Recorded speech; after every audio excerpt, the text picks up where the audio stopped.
ورسوله صلى الله تعالى عليه وعلى آله وأصحابه وبارك وسلم أما بعد فأعوذ بالله من الشيطان الرجيم بسم الله الرحمن الرحيم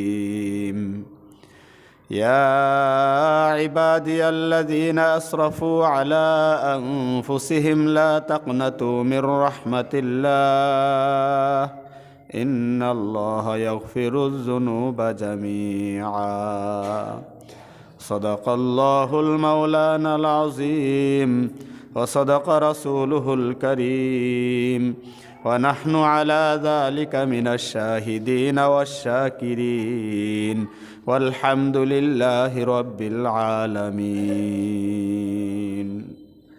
الحمد لله ثم الحمد لله আল্লাহ পাকের দরবারে লাখো কোটি শুকর যে আল্লাহ পাক আপনি আমাকে এই শীতের মধ্যে আল্লাহ রাব্বুল আলামিনের মহান হুকুম জুমার নামাজ আদায়ের জন্য আমাদেরকে একত্রিত করেছেন।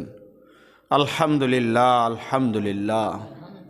আল্লাহ রাব্বুল আলামিনের এই কায়নাতের মানুষ ঈমানদার মুসলিম আল্লাহর উপর বিশ্বাসী রাসূল পাক সাল্লাল্লাহু আলাইহি ওয়াসাল্লাম আখিরি পয়গাম্বার আখিরি নবী হিসাবে বিশ্বাসী আমরা মুসলমান। আল্লাহ রাব্বুল আলামিনের দেয়া দিন ইসলাম, সেই ইসলাম আপনি আমার কাছে আসার কারণে আমরা মেনে নেওয়ার কারণে আমরা হয়েছি মুসলিম। আলোচনা করেছিলাম যে মুসলমান শুধু নামে হলে হবে না, মুসলমান তো তার কাজে পরিচয় দিবে। তার কাজ, তার চাল, তার চলন, তার বাগ, তার বচন ভঙ্গি, তার আচার আচরণ, তার লেনদেন, অর্থাৎ এক কথা একজন মানুষ দুনিয়াতে থাকতে যা কিছু লাগে সব কিছুতেই ইসলাম প্রকাশ পাইলেই আমি মুসলমান। সব কিছুতেই আমি যতক্ষণ পর্যন্ত ইসলাম প্রকাশ করতে পারবো না ততক্ষণ পর্যন্ত আমি খাঁটি মুসলমানও হতে পারবো না। আর আপনি আমার সেই ইসলাম যদি শুধু নামের উপরে থাকে, কাজে না থাকে, তাহলে আমি আর একজন মুসলিমের মধ্যে পার্থক্য শুধু এতটুকু, আমার লেবাস পোশাক, আমার পরিচয়, আমার বংশমর্যাদা, এসব দিক থেকে হয়তো আমি শুধু মুসলমানিত্বের পরিচয়টা দিতে পারবো। বাংলাদেশের নাগরিক হিসাবে আমার হয়তো নিবন্ধনে থাকবে, জন্ম নিবন্ধনে থাকবে, আমার কার্ডে থাকবে যে মুসলমান, ধর্ম আমার ইসলাম। এখানে শুধু একটা দাগ দেওয়া থাকবে, একটা টান থাকবে, রাইট চিহ্ন থাকবে। এতে করে আমি আল্লাহ রাব্বুল আলামিনের কাছে ইসলামের পরিচয়, মুমিনের পরিচয়, ঈমানের পরিচয় দিতে পারবো না। সেই দৃষ্টিকোণ থেকে আমি গত সপ্তাহে আলোচনা করেছিলাম যে একজন মুসলমানের সামাজিক যত কাজ আছে সেই কাজগুলোর মধ্যে সমাজ একটা কাজ করে থাকে, বিশেষ করে যুবকরা, বিশেষ করে নওজোয়ানরা, তারা তার মনোবাঞ্ছা পূরণের জন্যে, তারা তাদের উল্লাস প্রকাশ করার জন্যে, আনন্দ প্রকাশ করার জন্যে তারা গান বাজনা, নাচ, নাটক, সিনেমা, রিহার্সাল, বিভিন্ন ধরনের যাত্রাপালা, এগুলোতে নিজেদেরকে লিপ্ত করে। আর এগুলো কাজ টাকার এটা তারা বিচার বিবেচনা করে না। আলোচনা করেছিলাম যে এই কালচারটা আপনি আমার নয়, মুসলমানের নয়, মুমিনের নয়। এই কালচারটা দেওয়া হয়েছে বিধর্মীদের কাছ থেকে। এমনিভাবে আমি আলোচনা করেছিলাম একটা পর্যায়ে এরকম আসে যে আমাদের অনুষ্ঠান, বিশেষ করে বিয়ে অনুষ্ঠান, বিশেষ করে আমাদের সামাজিক গুরুত্বপূর্ণ একটি অনুষ্ঠান, সেই বিবাহ অনুষ্ঠানেও আমাদের আরেকটা অনুষ্ঠান আছে খতনা বা মুসলমানি, ছেলেকে মুসলমানি করাবে। এই ধরনের একটা কাজে যখন আমরা সমাজে উদযাপন করতে যাই, কাজটা যখন আমরা সমাধা করতে যাই, তখন একটা শ্রেণী, একটা পরিবারে সবাই মুরব্বী থাকে না, সবাই বৃদ্ধ থাকে না, যুবক শ্রেণীটাও থাকে। বিশেষ করে ওই শ্রেণীটা সেই অনুষ্ঠানে আতশবাজি এবং গান বাজনার আয়োজনটা করে থাকে। এই কাজটা আপনি আমাকে কতটুকু ইসলাম মুসলমানিত্ব গ্রহণ করে কতটুকু স্বীকৃতি দেয়, এই কথাটা একজন মুসলমান কল্পনা করে না, চিন্তায় আনে না। তারা এই কথা ভাবে যে আচ্ছা এই একদিন আর 2 দিন এই তো একটু করে ফেলি না, দিন তো আরও সামনে আছে, সময় তো আরও আছে, আচ্ছা এগুলি তো আর অন্য সময় করি না, 1 দিন 2 দিনই তো করলাম, একবারই তো করলাম জীবনে একবার। মেয়ের বিয়ে, ছেলের বিয়ে, ভাইয়ের বিয়ে, আমার ভাইয়ের মুসলমানের অনুষ্ঠান, আচ্ছা একটু আনন্দ উল্লাস না করে ফেললাম। কিন্তু আপনি আমার এই একটা অনুষ্ঠান আপনি আমার ঈমানকে কি পরিমাণ দুর্বল করে, সেই দুর্বলতা কাটিয়ে উঠতে আপনার 1 বছর না, এমনও হয় যে তার জীবন চলে যায়, তবু এই ঈমানের দুর্বলতা কাটিয়ে ওঠা যায় না, সম্ভব হয় না সেই ঈমানের দুর্বলতা কাটিয়ে ওঠা। তার নেচারে এরকম একটা রুচি তৈরি হয়ে যায় যে রুচিটা তার কাছ থেকে পরস্পরায় একের পর এক পরবর্তী প্রজন্ম পর্যন্ত এটা শিখে নিয়ে থাকে, এবং এটা এমনভাবে মনে করে থাকে যে এই অনুষ্ঠানটা করলে, বিবাহ অনুষ্ঠানটা সমাধান করতে গেলে ইহাও একটা বিষয়টা আমার করতে হয়। অথচ আল্লাহ রাব্বুল আলামিন, আমার প্রাণের নবী, আমার দ্বীনের ধারক বাহকগণ, আলেম ওলামাগণ এই কাজটাকে কেউ কোনোদিন স্বীকৃতি দিচ্ছে না। আর আপনি আমি ইহাকে একেবারে তুচ্ছ থেকে তুচ্ছ মনে করি যে একটা সামান্য একটা কাজ একটু না করলাম, সামান্য একটু সময় না করলাম। কিন্তু আপনি আমার এই সামান্যতমের কারণে আপনি আমার সমাজের যে ক্ষতিটা হয়, সবচেয়ে বড় ক্ষতি হয় আপনি আমার পরবর্তী প্রজন্মটা ইহা বুঝে নেয় যে আমাদেরও এই কাজটা করতে হবে। আমার বড় ভাইয়েরা এটা করছে, আগের বছর অনুষ্ঠানে এটা হয়েছে, আপনি আমার এই আজকের এই অনুষ্ঠানটাও যদি এটা না থাকে তাহলে এটা খাপ খায় না, হয় না, এটা অসম্পূর্ণ থেকে যায়। নাউজুবিল্লাহ। আল্লাহ রাব্বুল আলামিন দেখেন, আপনি আমাকে মুসলমান বানিয়েছেন, আপনি আমার জান্নাত, আপনি আমার হাসর, আপনি আমার কবর, আপনি আমার মওত, আপনি আমার এই দুনিয়ার হালত, সেই জান্নাত থেকে এইভাবে আস্তে আস্তে প্রেজেন্ট পর্যন্ত, আজকের সময় পর্যন্ত আপনি আমার এই আমলের মাধ্যমেই আমি সমাজে ইসলামটা দেখাবো, আপনি আমার কাজের মাধ্যমেই আমার মুসলমানিত্ব আমি দেখাবো। এবং শুধু আমি আমার মুসলমানিত্ব দেখাবো তাই না, আমার দায়িত্ব থাকবে আমার পরবর্তী প্রজন্ম, আমার সমাজ, আমার গোষ্ঠী, আমার মহল্লা, আমার এলাকা, যাতে ইসলাম বহির্ভূত কোনো কাজ আমার দ্বারা চালু না থাকে, বন্ধ হয়। ইসলাম বহির্ভূত কাজগুলো যা হিন্দু, বৌদ্ধ, খ্রিস্টান, ইহুদি, সেই ইংরেজরা, সেই ইংরেজ বেনিয়ারা যা দিয়ে গেছে, সেই কাজগুলো যদি আমি বন্ধ না করি, বংশ পরস্পরায় ইহা এমনভাবে চলে আসবে এবং একের পর এক পরবর্তী প্রজন্ম মনে করবে যে এই খতনার অনুষ্ঠানটা, আমার ছেলের, আমার ভাইয়ের মুসলমানের অনুষ্ঠানটা যদি একটু গান বাজনা না হয়, একটু লাঠিবাড়ি খেলা না হয়, একটু ডুল ডাক্কর বাজানো না হয়, তাহলে মনে হয় এটা হইলই না, এটা যেন হইলই না, এরকম মনে করে থাকি। অথচ এই কাজগুলো আমরা একবার চিন্তা করি না যে আমার এই কাজে আমার কতটুকু উপকার করতেছে, আমি কতটুকু ফায়দামন্দ হইতেছি। শুধু এতটুকুই হয় যে একটু আনন্দ করলাম, একটু উল্লাস করলাম। অথচ আল্লাহ রাব্বুল আলামিন কি বলেন? মুমিনদের ব্যাপারে আল্লাহ রাব্বুল আলামিনের শক্ত হুঁশিয়ারি, ফালইয়াযহাকু কালিলান ওয়া ইয়াবকু কাসীরা। মুমিন হাসবে কখন? হাসার তো সময় নাই, মুমিনের হাসার সময়ই নাই। মুমিন তো সর্বক্ষণ কাঁদবে। মুমিন এই ক্ষণিকের সময়, দুনিয়ার সামান্যতম একটু সময়, বাল তুসিরুনাল হায়াতাদ দুনিয়া, ছোট্ট একটা সময়, দুনিয়ার হায়াতটা একেবারে ক্ষণিকের একটা সময়, এই সময়টা আনন্দ উল্লাস করার মতো সময় তার নাই। রাসূল পাক সাল্লাল্লাহু আলাইহি সাল্লাম থেকে আমরা যা পেয়েছি, তিনি কি বলেছেন? যে এই মোমেনের জন্য দুনিয়া হলো জেলখানা। দুনিয়া হলো মোমেনের জন্য জেলখানা। জেলখানা মানে কি? বন্দিশালা। বন্দিশালা মানে কি? কষ্টের জায়গা, কষ্টের জায়গা, পরাধীনতার জায়গা। আমার এখানে স্বাধীনতা বলতে কিছু নাই। আমি আমাকে সুপোর্ট করে দিয়েছি আল্লাহ রাব্বুল আলামিনের কাছে।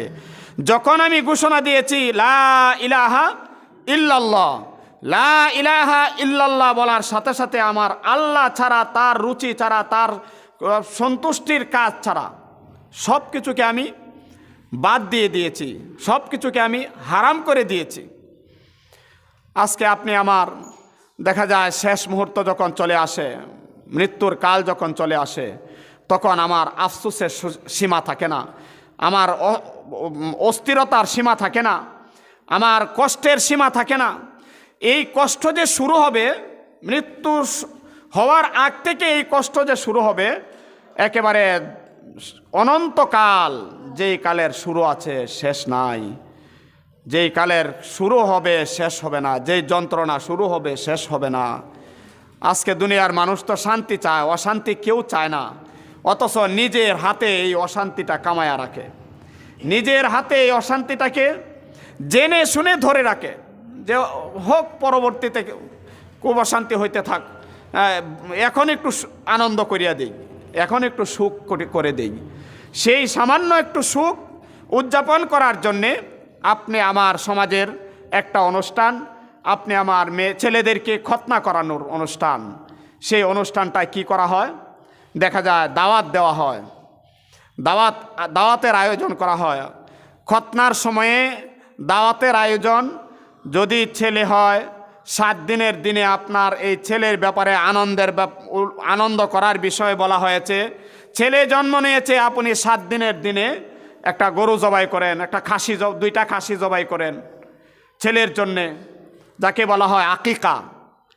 আপনার ছেলের খতনা করানোর সময়ে, আগে তো আরও খারাপ কিছু ছিল, মানে ওই আমাদের রেওয়াজ, কিছু রেওয়াজ ছিল, আমরা ছোট সময় দেখেছি, ছোট ছোট পিঠা বানায়া চালের উপরে নেওয়া সারতো, চালের উপরে সারতো, আর পিঠা গড়িয়া যাইতো, মানুষ দৌড়াদৌড়ি করিয়া ধরতো, খাইতো, মনে করতো, এই একিন ছিল, বিশ্বাস ছিল যে এটা যেভাবে দৌড়তে থাকে ছেলেটা ওইভাবে তাড়াতাড়ি দৌড়তে পারবে, হাঁটতে পারবে। এই যে একটা একিন, এটা তো একটা কি বলবো, যে ইসলাম কি পরিমাণ বহির্ভূত একিন, ইসলাম বহির্ভূত একিন। তা আলহামদুলিল্লাহ এটা এখন উঠে গেছে, শুকরিয়া।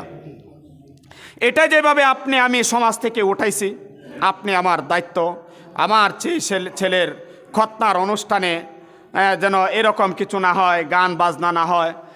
খতনা করাবেন, এর জন্য অনুষ্ঠানেরই তো দরকার নাই, অনুষ্ঠানেরই দরকার নাই। আমরা মনে করি যে ছেলের খালারা আসবে, আমার বোনেরা আসবে, ছেলের মার আত্মীয়রা আসবে, আমি বাবা হিসেবে বাবার আত্মীয়রা আসতে হবে, না হয়তো খতনা কিভাবে হইল, মুসলমানই কিভাবে করাইল, ওরাই যদি না আসে।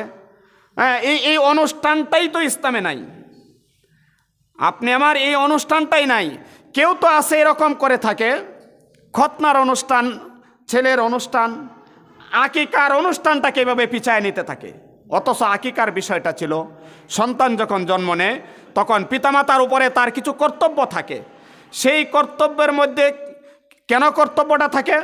ছেলেটাকে দিনদার বানানোর জন্য, ছেলেটাকে আল্লাহর গোলাম বানানোর জন্য, ছেলেটাকে সুস্বাস্থ্যবান বানানোর জন্য, ছেলেটাকে রোগ ব্যাধি থেকে মুক্ত রাখার জন্য, ছেলেটাকে জিন্নাতের আক্রমণ থেকে মুক্ত রাখার জন্য। যত ধরনের খারাপি আছে, যত ধরনের অনিষ্টতা আছে, সেই অনিষ্টতা থেকে সন্তানকে হেফাজতের জন্যে বলা হয়েছে 7 দিনের দিনে পিতামাতার উপরে গুরুত্বপূর্ণ একটা কাজ হলো সর্বপ্রথম 7 দিনের দিনে ছেলের একটা সুন্দর ইসলামী নাম রাখা। নামের বেলায় আলোচনা করতে গেলে দেখা যাবে আপনি আমার অবস্থান এরকম যে সে মুসলমান না হিন্দু বোঝাই যায় না। প্রজন্মের পর প্রজন্ম এমন হয়ে আসছে, এই প্রজন্মরাও বুঝে না যে এই নামটা কি মুসলমানের না হিন্দুর। ছেলের নাম রেখেছে অনিক, ছেলের নাম রেখেছে কি বলে সুজন, ছেলের নাম রেখেছে সাগর, রেখেছে হৃদয়, আকাশ। এটা কি মুসলমানের নাম না হিন্দুর নাম? এখন তো এমন হয়েছে যে নাম একের পরে এক রাখতে রাখতে পরবর্তী প্রজন্ম বুঝে নিছে যে এগুলিও বুঝো মুসলমানের নাম, এটাও মুসলমানের নাম বুঝে নিছে। কারণ পরবর্তী প্রজন্মকে আমরা এই কাজটা করে দেখাইছি। এই কথাটাই বলতেছিলাম, ধরেন এই যে অনুষ্ঠানটা করে পরবর্তী প্রজন্ম আমার কাছ থেকে শিখে যে এই অনুষ্ঠানটা না হলে মনে হয় এই কাজটা এইভাবে হয় না, করতে হয় অনুষ্ঠানটা। হ্যাঁ, সেই ছেলের ব্যাপারে বলতেছিলাম যে এই কথাটা আমরা যা সমাজে প্রচলন করছি, এই কালচারটা আমাদের ইসলাম দিয়েছে না খ্রিস্টান, বৌদ্ধ, ইহুদি, নাসারা, ইংরেজরা দিয়েছে, এই কথাটাও আমরা এখন পর্যন্ত অনুধাবন করতে পারি নাই, বুঝতে পারি নাই। না বুঝার কারণে আগের সিঁড়ি থেকে আমরা শিখে শিখে এইভাবে আসছি। যার কারণে দেখা যায় ছেলের খতনা করাইতে গিয়া আমরা কি করি, ওই সময়ে গরু জবাই করি, একটা অনুষ্ঠান করি তো করেই সাথে এই ছেলের জীবন নাশের জন্য এক হিসাবে জীবন নাশ হয়ে যায়। যে ছেলেটাকে দিন থেকে সরিয়ে দেওয়া হচ্ছে, এই ছেলেটার জীবনটা আর কতটুকু রইল দিনের পথে?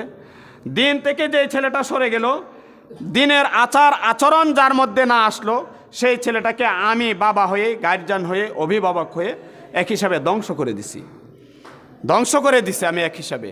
এই কারণে আপনি আমার সমাজে একটা অনুষ্ঠান হয়, খতনার অনুষ্ঠান, মুসলমানের অনুষ্ঠান, সেই মুসলমানের অনুষ্ঠান আমরা যেভাবে করে থাকি, ইহা কোনো নীতিতে নাই, ইসলামী নীতিতে নাই। অনুষ্ঠানটা এইখানে করার কিছুই নাই। ছেলের একটা অনুষ্ঠান করা যেতে পারে আকিকার বেলায়, সেই আকিকার অনুষ্ঠানটাও আপনি আমার দায়িত্ব হলো ছেলের নামে 2টো খাসি অথবা গরু দিলে 1 গরু, আর যদি কুরবানির গরুর মতো আমরা যেভাবে নাম দেই, আমরা এটাকে পিছায়া নিতে এই কুরবানির সময় দিমুনে বলে থাকি এইভাবে। সমাজে এটা এমনভাবে প্রচলন হয়েছে যে আকিকাটা মনে হয় কুরবানির সাথেই দিতে হয়, অথচ সে আকিকাটা হলো আপনার এই জানের সদকা, একটা সন্তানের জানের সদকা। সেই সন্তানটার আকিকার 7 দিনের দিনে প্রথম একটা নাম রাখা, একটা গরু অথবা 2টো খাসি তার নামে কুরবানি করা, কুরবানি মানে আকিকা করা, তার নামে জবাই করা। এরপরে সেই আকিকার গোশতটা আমরা কুরবানির গোশত যেভাবে আমরা নিজেরা ব্যবহার করি, সেইভাবে আমরা ব্যবহার করতে পারি, নিজেরাও খেতে পারি, সবটুকু গরিবকে দিয়ে দিতে পারি, আবার অর্ধেক গরিবকে দিতে পারি, 3 ভাগের 2 ভাগ গরিবকে দিতে পারি, আত্মীয় স্বজন মিলাইয়া দেয়া দিতে পারি। আর যদি কেউ নিজেরাই সবটা খেয়ে ফেলে তাতেও কোনো সমস্যা নেই। এই ছিল ইসলামের বিধান। বুরহানুদ্দিন নামের এক ব্যক্তি যখন নাকি সেই সিলেটে কুরবানি ছেলের আকিকা করেছিল, গোরগোবিন্দের প্রাসাদে কাকে গোশত নিয়ে রাখার কারণে শেষ পরিণতি হয়েছে ইহা যে সেই বুরহানুদ্দিনের ছেলেকে, যেই ছেলের জানের সৎকা স্বরূপ ইসলামী বিধান মোতাবেক আকিকা করেছিল, সেই ছেলের জানটাই ইচ্ছে নিয়ে গেছে, অর্থাৎ তাকে হত্যা করে ফেলেছে। আর যেই হাতে আলোচনা এভাবে আসছে, যেই হাতে গরুটাকে জবাই করেছে, সেই বুরহানুদ্দিনের হাতটাকেও কেটে দিয়েছে। কোনো লেখক লেখেন যে না, হাতটা কাটে নাই, ছেলেকেই শুধু জবাই করেছে। সেই প্রতিবাদ করতে গিয়ে সে আল্লাহর কাছে ফরিয়াদ করেছে বিচারের জন্যে। সেই প্রতিবাদ করতে গিয়ে বিচারের জন্যে আল্লাহ পাক সেই শাহজালাল ইয়ামানী রহমতুল্লাহ আলাইকে এনে গোরগোবিন্দের বিচার করাইছেন বিচার। তো যা বলতেছিলাম, সেই আকিকা আমরা সেই আকিকাটা অনেকেই পিছায়া দিই, যা ইসলামের বিধান ছিল। এটা না করে এটাকে নিয়ে যায় কুরবানির। দ্বিতীয়ত আমরা এটা না করে আরেকটা অনুষ্ঠান করে থাকি খতনার সময়েও। এই 2টো অনুষ্ঠানেই, খতনার তো কোনো অনুষ্ঠানেই নাই। আপনার ছেলের খতনা করাবেন, আজকে হাসপাতালে নিয়ে যান, বাস খতনা করায় নিয়ে আসবেন। খতনা বুঝছেন তো, মুসলমানি করানি যেটা, হ্যাঁ, মুসলমানি করায় নিয়ে আসবেন। আপনার বাড়িতে গুণী ডেকে এনে যে নাকি খতনা করাতে পারে অভিজ্ঞ, আপনি খতনা করায় দেন। আপনার ভাইও জানার দরকার নাই, কেউ জানার দরকার নাই।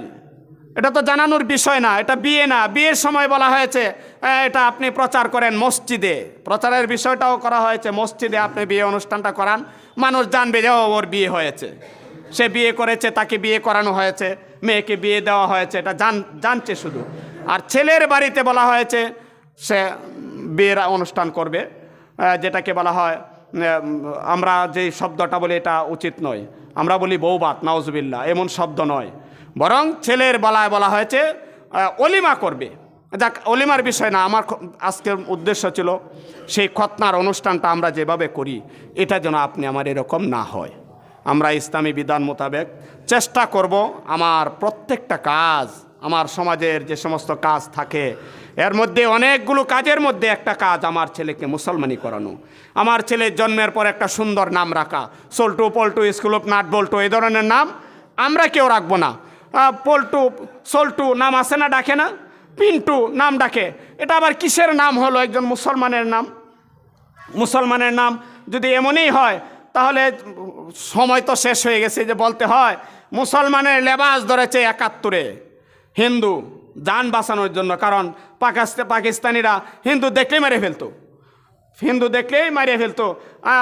আমার মুরব্বী আমাকে বলছে যে তখন হিন্দুরা মুসলমানের লেবাস ধরে পাগড়ি একেবারে পাঞ্জাবি জুব্বা সব লাগাইয়া যায়, বলে যে হাম মুসলিম হে, হাম মুসলিম হে। পাঞ্জাবি দেখলে বলতো হাম মুসলিম হে, পাঞ্জাবি সারছে, পরে দেখা যায় না আসলে এটা হিন্দু, মুসলমান না।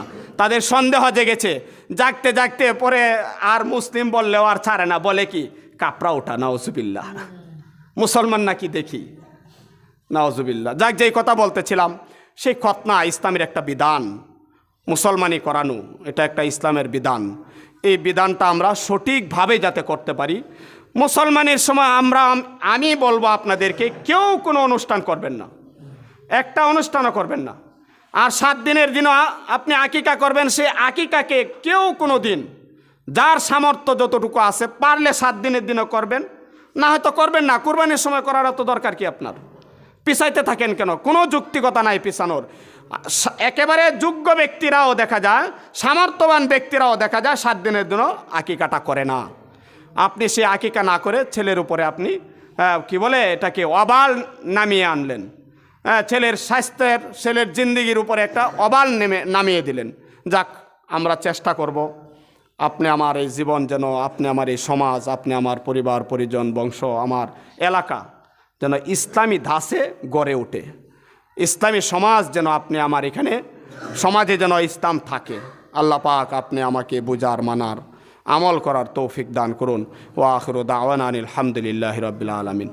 আমরা প্রতি সপ্তাহে মসজিদের জন্য কিছু না কিছু দিয়ে থাকি।